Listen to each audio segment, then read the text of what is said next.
Això és online. Hola, benvinguts a tots, benvingudes a totes a una nova emissió del programa Converses al Cercle del canal del Cercle de Dones de Negocis. Com sabeu, amb aquest programa entrevistem a dones interessants perquè ens parlin i ens expliquin coses del seu àmbit d'actuació. I és un espai, com sabeu, en rigorós directe. Ara són les 4 en punt, potser amb algun minut de diferència amb els vostres rellotges, i ja sabeu que podeu formular preguntes, comentaris, suggeriments a la nostra convidada mitjançant la icona que teniu a sota de les vostres pantalles, i tot seguit, quan vagin arribant, des de producció ens les aniran passant i les anirem encetant.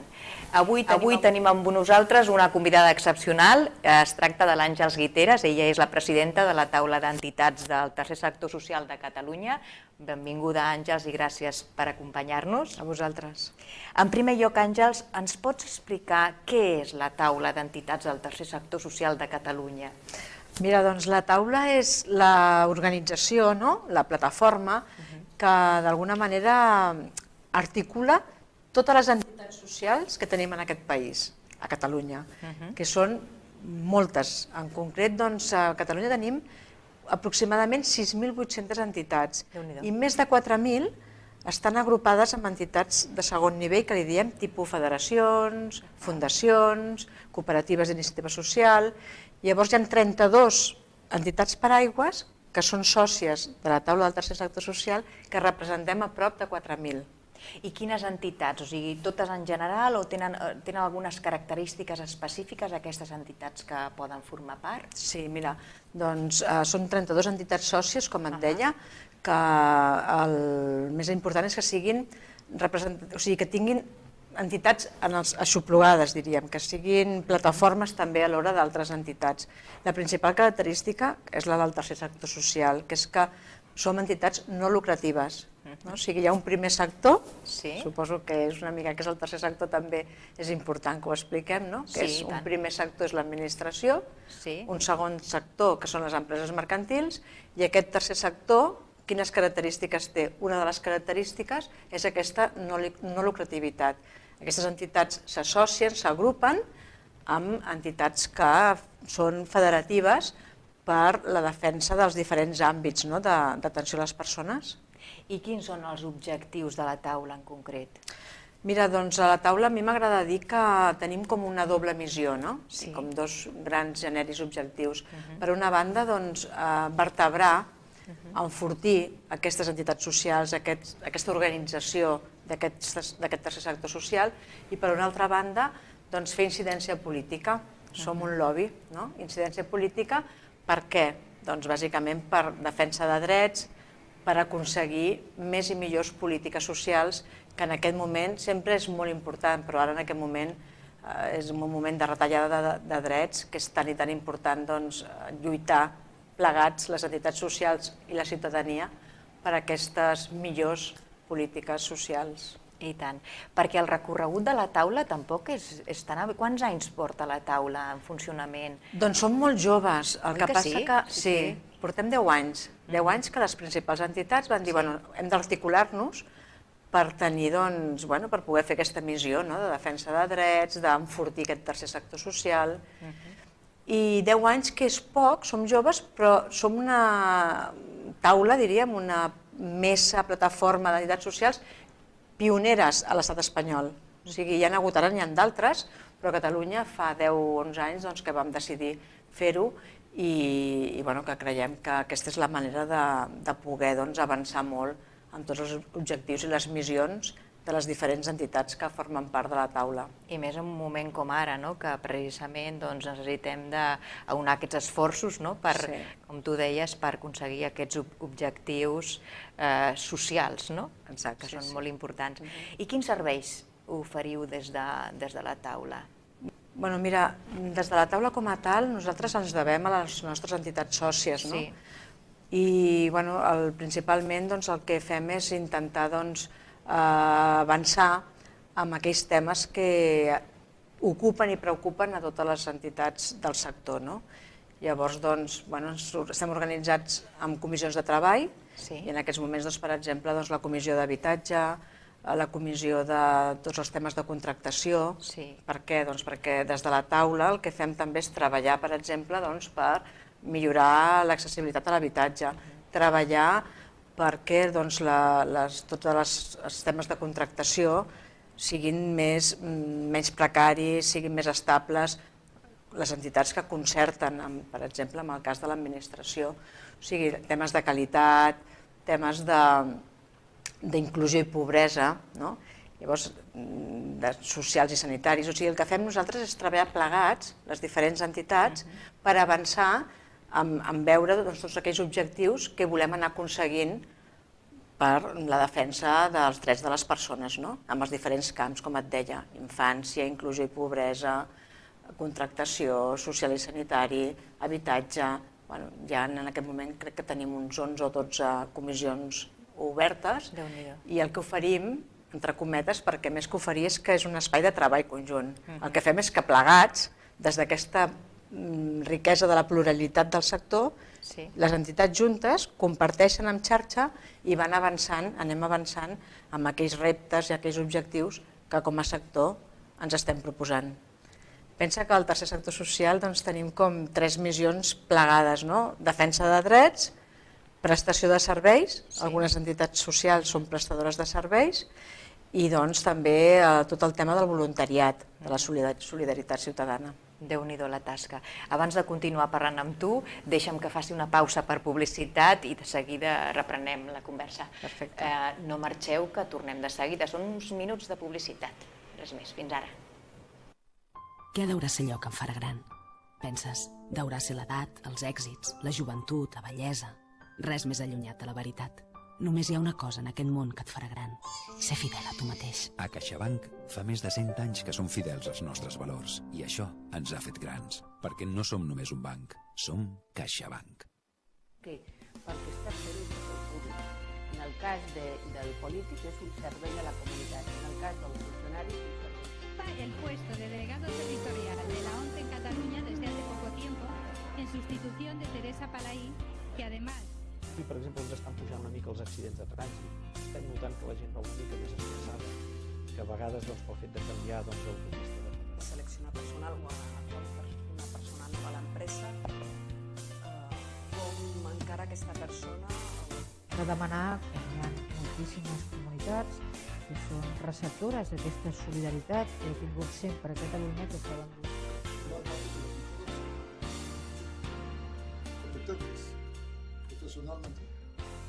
Juan Carlos desde pequeño juega con niños mayores y se comía unos gorros. Pero le daba igual, nunca dejaba de innovar y de probar cosas nuevas. Por eso cuando lo normal hubiese sido jugar desde fuera, él prefirió crear un nuevo tiro, la bomba. Y es que cuando amas tanto el baloncesto, siempre encuentras la energía para continuar. Endesa, energia per la vida.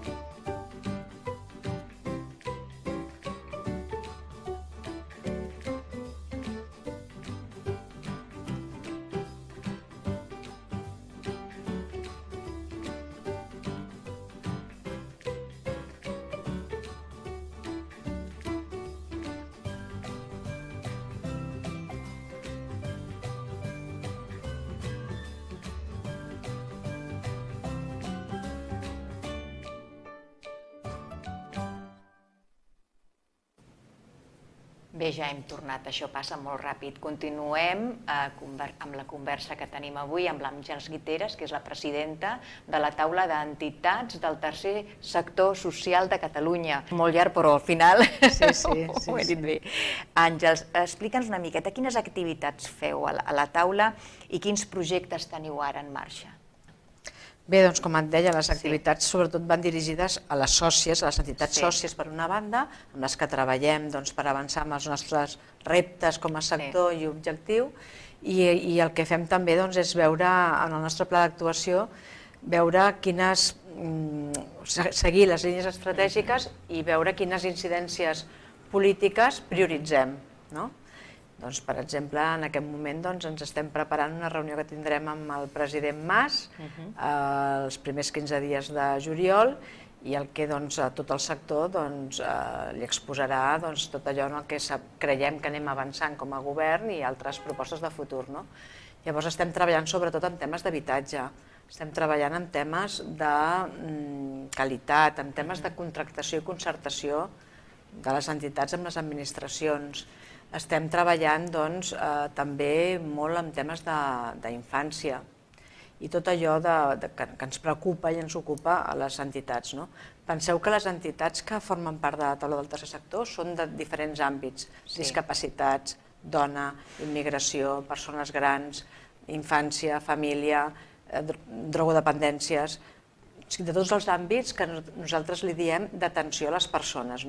Per tant, hi ha moltes fites i el que fem, sobretot, repeteixo, com a taula, com a plataforma, és avançar en que puguem pressionar, fer de lobby, aconseguir que hi hagi la màxima inversió social, que els col·lectius més vulnerables, que en aquest moment, com tu també molt bé saps, tot el tema de la crisi social està fent molt mal i molta repercussió a moltes famílies, a molts infants, a moltes persones, una mica anar veient quines prioritats, en funció d'aquestes necessitats, també les entitats que veiem les necessitats dia a dia, allà a prop on estan passant, en el territori, amb les persones que estem atenent, també a nivell de taula, com podem anar fent política en el sentit de reclamar i de treballar plegats amb les administracions i amb altres agents socials per avançar en una societat més igual i més justa. Actueu com a lobby i que esteu, clar, amb aquesta crisi ajudant a que tots units aconseguir aquests objectius. Clar, la crisi també deu afectar la taula com a entitat en si mateixa, no? Com us afecta a vosaltres? Sí, la crisi ens afecta també a la taula, però sobretot ho veiem més en com afecta a les entitats, aquestes 4.000 entitats que formen part i que el seu dia a dia és molt més complexa perquè amb menys recursos cada dia tenen més feina. O sigui, nosaltres és una mica allò de dir tens menys feina en un moment de crisi, no. Tenim molta més feina, però ens hem d'anar fent amb menys, doncs molt. Sempre diem que les entitats socials amb molt poc fan molt.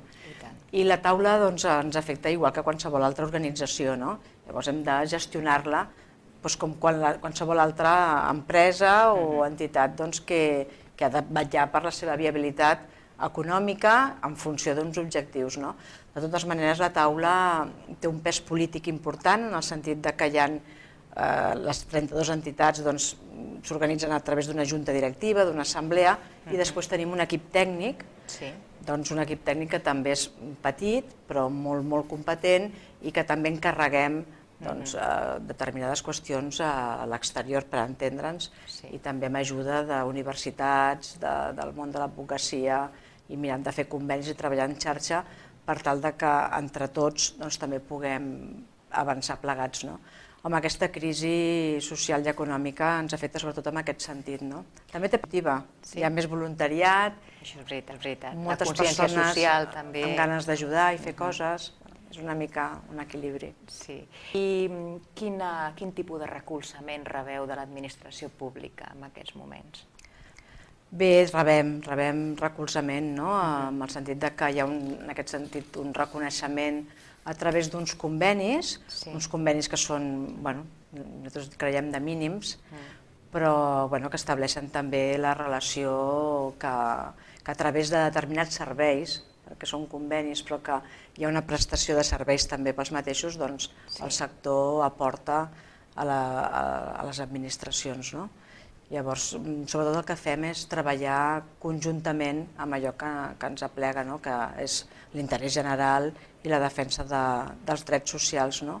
Llavors treballem conjuntament, per exemple, hem fet de veure quin mapa de serveis tenim, tirar iniciatives de l'aprenentatge de serveis també, com podem implementar a través dels valors de la solidaritat i de treballar amb entitats socials un pla d'educació a les escoles. O sigui, veiem, hi ha molts punts de treball plegats i a vegades a través d'un conveni o a través d'un altre tipus de relació amb l'administració engeguem unes vies de col·laboració que de fet són constants, perquè nosaltres és un moment que més que mai hem de treballar col·laborativament amb l'administració, que és la que ens ha de garantir aquest benestar social, però que nosaltres també hem de treballar plegats per impulsar-lo més.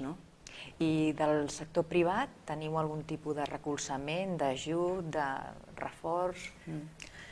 Bueno, per nosaltres som privats també, som sector privat amb vocació pública, però també del sector privat, d'aquest segon sector, el privat mercantil, nosaltres cada vegada estem establint també més vies de col·laboració a través de la responsabilitat social corporativa. És una via que en aquests moments també de la crisi també ha estat afectada, però que també estem buscant fórmules de sumar amb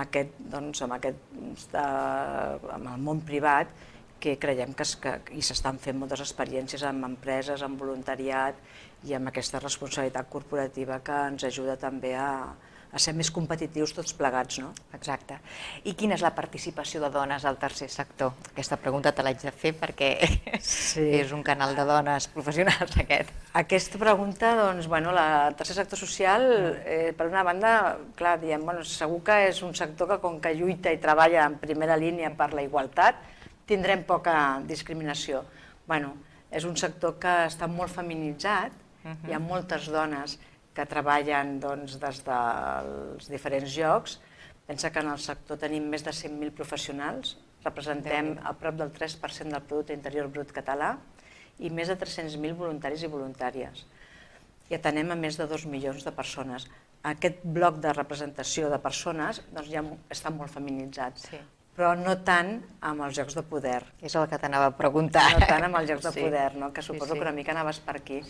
Tot i que sí que ho treballem i avancem també en aquesta línia d'igualtat. Per exemple, a la taula del tercer sector, els nostres òrgans de govern tenen una tassa de proporcionalitat i han de ser equitatius, diríem. La presència d'homes i dones ha de tenir un equilibri en tots els espais dels nostres actes, de la junta directiva, dels òrgans de govern. Jo crec que això ho cuidem, però en general, el que seria en tot el tercer sector, la representació de les dones a les juntes, a les presidències, aquí també, com en altres àmbits, encara tenim recorregut per fer. Sí, tenim fe ara. I tant que sí. I digue'm, quins són els projectes de futur de la taula? En tenim diversos, i el més important per nosaltres és que ens reconeixin com a agent social de primera divisió. Nosaltres jo crec que som els grans invisibles. I ara hi ha gent que et diu, però ara sí que sembla que us veu més el tercer sector social. Clar, deu ser que com que ara hi ha aquesta crisi, les pobres... Clar, no, és que nosaltres hem estat sempre. El tercer sector social, les entitats socials, sempre han estat a prop de les persones i entitats que han fet de punta de llança per tirar endavant una cartera de serveis socials, per reivindicar una sèrie de necessitats.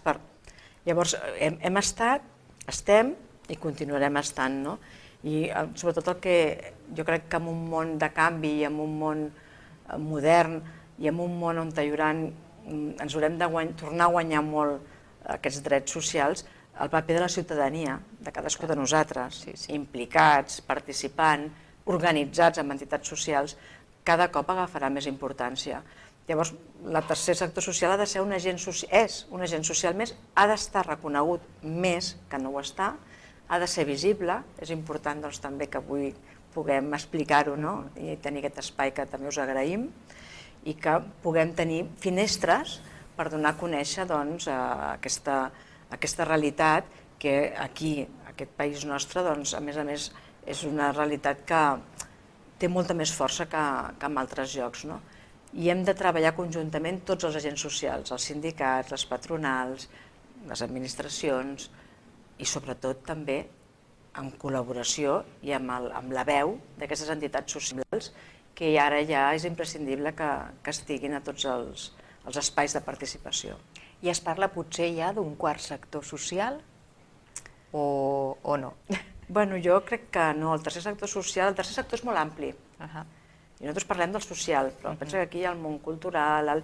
No, sobretot el que parlem nosaltres almenys és de l'economia social del tercer sector, que seria com aquesta alternativa també a una manera de fer economia i una manera de fer empresa i de fer societat, que és que poguéssim anar encara amb molta més força plegats el tercer sector social o el tercer sector i l'economia social. Llavors jo crec que d'això sí que té molt recorregut i que hi ha tot el món de les cooperatives, de les mútues, de les fundacions, i que hi ha una alternativa d'una manera de fer, tant serveis productius com posar en valor una sèrie de valors també, aquesta manera de fer més de distribució de la riquesa, de revertir i de treballar, més que repartir guanys, mirar en funció de la teva productivitat i d'aquest treball conjunt i col·laboratiu amb el voluntariat. Àngel, si et sembla, no sé si hi ha arribat alguna pregunta, sí? Doncs si us sembla, et sembla bé que comencem després ja continuem parlant. Aviam, Eliesa diu, he sentit parlar de la internacionalització de les entitats de la taula del tercer sector. De què es tracta? Això és un tema molt important, molt important.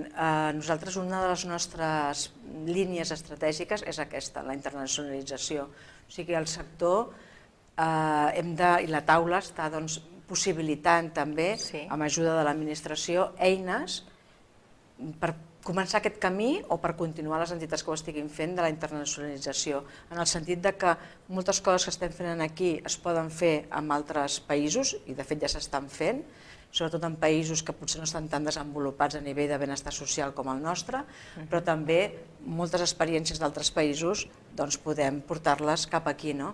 Jo crec que en el món actual, amb la globalització i amb les tècniques també de comunicació actuals, és imprescindible que si el sector vol avançar s'internacionalitzi. I en aquest sentit també, per exemple, Acció 10, el govern a través d'Acció 10 està ajudant, assessorant i fent plans d'acció concreta a moltes entitats del sector que estan molt interessades i que ja ho estan fent també, estan començant cap a aquesta via de la internacionalització que ens ajudarà a tenir més recursos i a diversificar també els nostres productes o serveis, li diem nosaltres. És molt important tenir en el cap la perspectiva d'internacionalitzar-nos, de diversificar, d'obrir-nos, de sortir fora i de compartir amb altres. Fantàstic. No sé si tenim algun altre. Sí. R. Camps diu, quines entitats poden formar part de la taula, suposo, i en quines condicions? Quant costa? Mira, jo intentava explicar-vos al principi. Han de ser entitats que nosaltres li diem de segon nivell. Vol dir que siguin paraigües, o sigui, que siguin tipus federacions. Una federació, per exemple, de l'àmbit d'infància, posem-hi, que agrupa diferents entitats que treballen a la base els temes de la infància. Aquí en tenim diverses també, o entitats del lleure, o entitats que treballen temes de la dona o de drogodependències. O sigui, nosaltres tenim 32 entitats sòcies perquè elles tenen agrupades altres entitats del seu àmbit. Una mica el dels gremis seria potser comparable. El cost depèn, és una quota que es paga trimestralment i depèn molt de la mida d'aquesta entitat federativa, diríem, de la mida que té, de la facturació que també té, del seu pressupost, i tampoc no és un cost molt significatiu, però sobretot té un cost en el sentit que ens hem d'implicar tots, o sigui, hem de treballar de manera altruista, cada una de les entitats, si volem que realment junts anem avançant en un determinat àmbit, més fort encara que com tu estàs treballant amb la teva federació, amb la idea que tu també has comentat, que plegats estem aconseguint i avancem més ràpid i aconseguim més fites. No sé si tenim algun altre. Sí. Espectador diu, com podem conscienciar la societat des de la taula? Clar, hem de dir conscienciar la societat respecte a què, no? I bé, nosaltres el que fem és implicar a la societat en aquest sentit, no? O sigui, treballar perquè tinguem una societat que sobretot primin una sèrie de valors que creiem que els que ens han portat en aquesta situació de crisi social i econòmica han estat oposats pels que nosaltres treballem, no?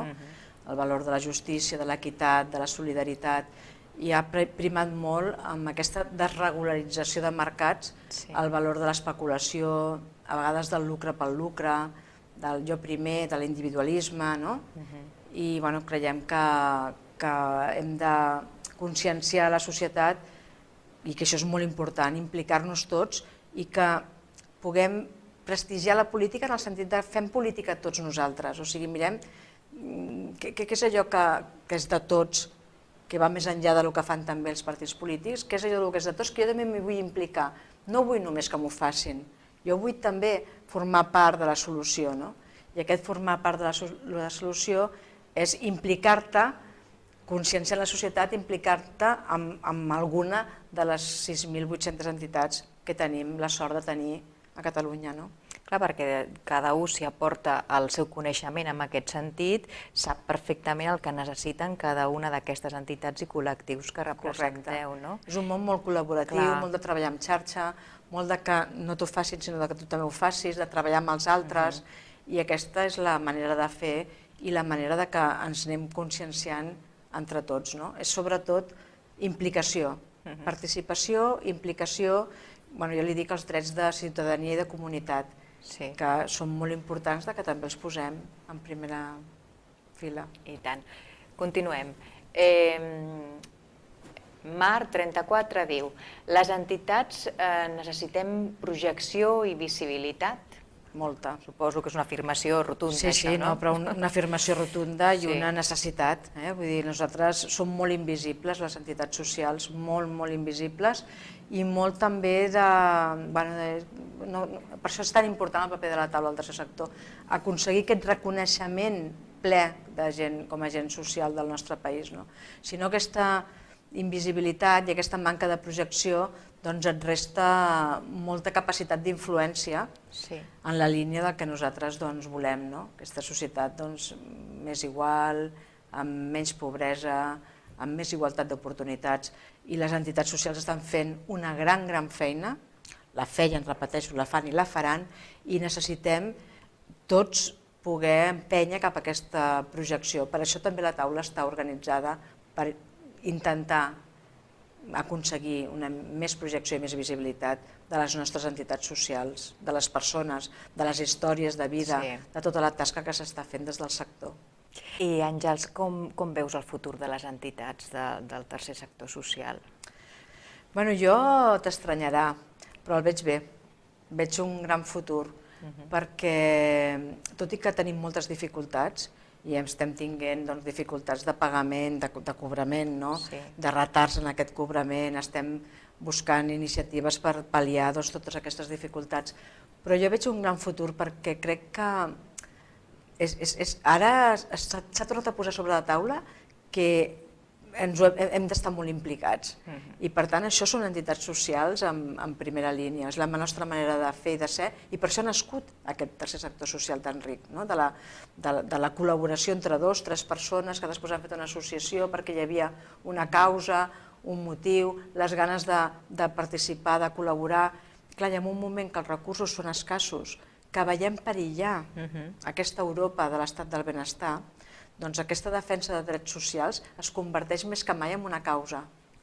I aquesta causa és la causa de tots, no és la causa d'uns o dels altres, és la nostra, és la de tots nosaltres. I això ajuda a tornar, tot i les dificultats, a tornar com a agafar, si és que algú l'ha perdut, la il·lusió i l'empenta per anar treballant des de les entitats. I estan tornant a haver-hi maneres més de treballar amb altres que en algun sentit havien canviat. Per exemple, s'estan fent projectes molt interessants amb associacions de veïns, amb altres entitats properes al teu territori, O sigui, clar, hi ha una gran necessitat, es veuen moltes situacions difícils, i llavors què passa? Que tothom col·labora, no? I les entitats socials aquí tenen, jo crec, un gran futur. De totes maneres, està bé la implicació de les persones i comentaves que de la creació també d'iniciatives petitones, 2 o 3 persones que es junten i diuen mira, anem a defendre el que sigui o arribar a aquest objectiu, a aconseguir tal. No fora millor que aquestes persones s'integressin en una iniciativa ja sòlida, amb un recorregut i no el fet de... No sé si és positiu el fet que hi hagi moltes petites entitats amb poques persones que no pas les persones que estiguin integrades amb altres entitats més grans? És molt important que em facis aquesta pregunta, perquè això ha estat fruit de debat durant molt temps i ja està, no? Tot té el seu espai i el seu moment, diríem, no? I clar, és cert que no totes les entitats són grans i evidentment no estem per la labor d'entitats de 2 persones. Això penso que no estem per això. Però clar, pensa que cada entitat ha de tenir la mida i el tamany i la funció que es plantegi i que vulgui tenir-ho. Si tu vols fer una prestació de serveis, potser d'un gran import i de molts professionals, no pot ser una entitat petita, perquè no te'n sortiries. Llavors, tot té el seu moment. Ara, el que és molt important és que a Catalunya sapiguem aprofitar la gran riquesa d'aquest tercer sector social, que és d'entitats grans, petites i mitjanes. Llavors, això jo ho poso amb el valor de la capil·laritat. Té una gran capil·laritat, una gran riquesa, que en el cas del tercer sector social té la seva importància. Per què? Perquè nosaltres treballem en el territori i els territoris, tu saps, són diferents i ens movem amb necessitats diferents, tot canvia, quan et canvien la direcció d'un carrer et canvien les necessitats, et canvien la... Llavors això és també una part de la nostra riquesa i del donar respostes diferents i adaptades a cada lloc. Per tant, doncs, és important per determinats temes, evidentment, tenir organitzacions potents, capaces de fer finançament propi, capaces de... I per altres, mantenir entitats molt arrelades al territori, que estan allà, coneixen molt bé les necessitats, que hem perdut entitats en els darrers anys, no moltes, perquè el sector ha aguantat bastant bé, està aguantant bé la crisi, però n'hem perdut, com altres organitzacions, i això és una pèrdua de riquesa, sens dubte, i de capil·laritat i de cohesió social, perquè allà on hi ha una entitat que funcioni correctament de tercer sector social, hi ha més cohesió social. I la cohesió social ens porta més creixement econòmic, més desenvolupament humà, per tant, a tots ens interessa. No cal que pensem en un model de 4 o 5 grans entitats socials, no. Catalunya ens hem anat creixent amb aquesta riquesa i això ho hem de potenciar. I tant. Veig que tenim una altra pregunta, si et sembla. L'Adriana Bandera diu: què en penses de l'emprenedoria social sense cap mena d'ajut institucional? Vull dir, una empresa que acaba revertint a la societat i no té cap mena d'ajuda. Hi ha moltes entitats del tercer sector social que han nascut i han tirat endavant així. I quan parlem d'ajuts, els ajuts penso que estan bé, vull dir, els ajuts els tenen no només les entitats socials, hi ha tot tipus d'organitzacions que té en determinats moments ajuts. L'emprenedoria social ha de tenir molta empenta en aquest sentit, és molt important, i ha de tenir, si no ajuts, sí que ha de tenir facilitats per tirar endavant el seu objecte i la seva missió, perquè a vegades el que hi ha és molta poca simplificació administrativa, que potser no tens ajuts però tens moltes dificultats i allò tampoc no porta a bon port. Per tant, s'ha d'impulsar l'emprenedoria social i pot ser també viable sense ajuts, però si hi ha unes facilitats per a aquesta emprenedoria tiri més endavant amb més força i acceleradament, doncs millor que millor, no? Doncs ja hem arribat al final de... No sé si tenim alguna pregunta, però ja no podem donar pas a cap més. No sé si vols afegir alguna cosa més, Àngels. Que jo crec que tots hem de mirar de formar part d'una manera o d'altra d'aquestes entitats socials, que hi ha molt de feina per fer i que el futur també del nostre país dependrà d'aquest reconeixement i d'aquesta feina que plegats des de les entitats socials, en col·laboració amb el segon sector, amb el món privat mercantil i amb molta col·laboració amb l'administració, estic segura que podem sortir d'aquesta situació de crisi social que realment hauríem de veure com un malson i que ens costarà anys de poder revertir. Doncs, Àngels, gràcies per acompanyar-nos. A vosaltres. Esperem que tornis aviat a explicar-nos més coses i que siguin bones notícies. I a tots vosaltres, a totes vosaltres, també gràcies per acompanyar-nos en totes les emissions i us esperem a la propera. Fins aviat. Una abraçada.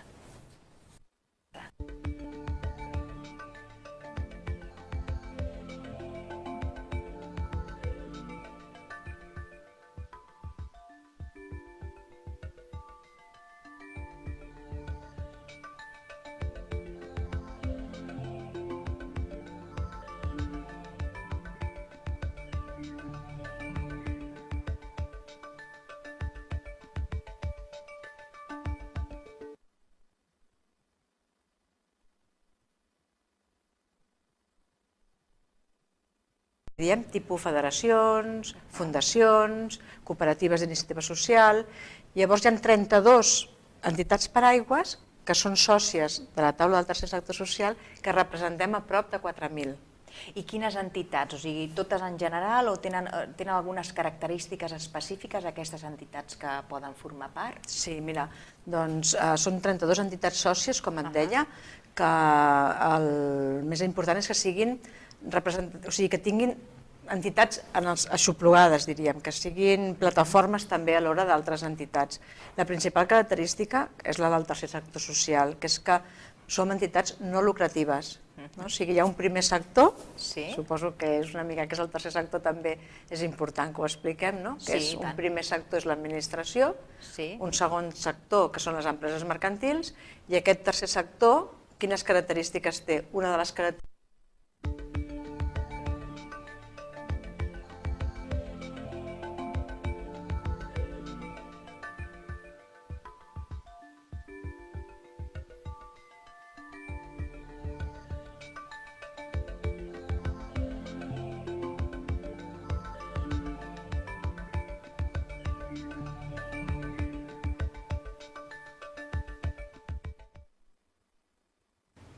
Això és online. Hola, benvinguts a tots, benvingudes a totes a una nova emissió del programa Converses al Cercle del canal del Cercle de Dones de Negocis. Com sabeu, amb aquest programa entrevistem a dones interessants perquè ens parlin i ens expliquin coses del seu àmbit d'actuació. I és un espai, com sabeu, en rigorós directe. Ara són les 4 en punt, potser amb algun minut de diferència amb els vostres rellotges, i ja sabeu que podeu formular preguntes, comentaris, característiques, és aquesta no lucrativitat. Aquestes entitats s'associen, s'agrupen amb entitats que són federatives per la defensa dels diferents àmbits d'atenció a les persones. I quins són els objectius de la taula en concret? Mira, doncs a la taula a mi m'agrada dir que tenim com una doble missió, com dos grans generis objectius.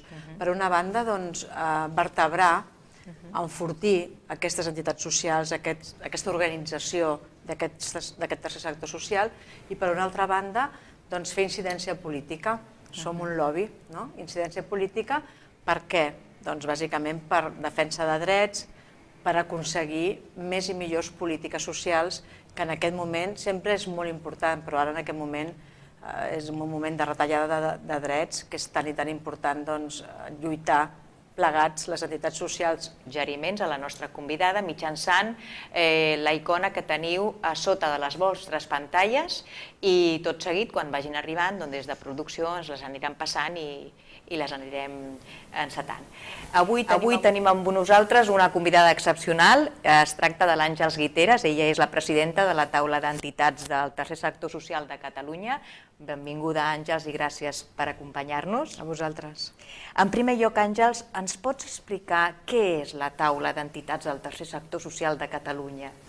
Mira, doncs la taula és l'organització, la plataforma, que d'alguna manera articula totes les entitats socials que tenim en aquest país. a Catalunya, que són moltes. En concret, doncs, a Catalunya tenim aproximadament 6.800 entitats i més de 4.000 estan agrupades en entitats de segon nivell que li diu la ciutadania per a aquestes millors polítiques socials. I tant, perquè el recorregut de la taula tampoc és tan... Quants anys porta la taula en funcionament? Doncs són molt joves, el que passa que... Sí, portem 10 anys. 10 anys que les principals entitats van dir, bueno, hem d'articular-nos per tenir, doncs, bueno, per poder fer aquesta missió de defensa de drets, d'enfortir aquest tercer sector social.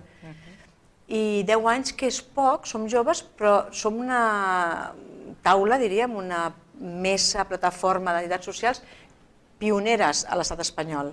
O sigui, hi ha hagut, ara n'hi ha d'altres, però a Catalunya fa 10 o 11 anys que vam decidir fer-ho i que creiem que aquesta és la manera de poder avançar molt amb tots els objectius i les missions de les diferents entitats que formen part de la taula. I més en un moment com ara, que precisament necessitem d'aunar aquests esforços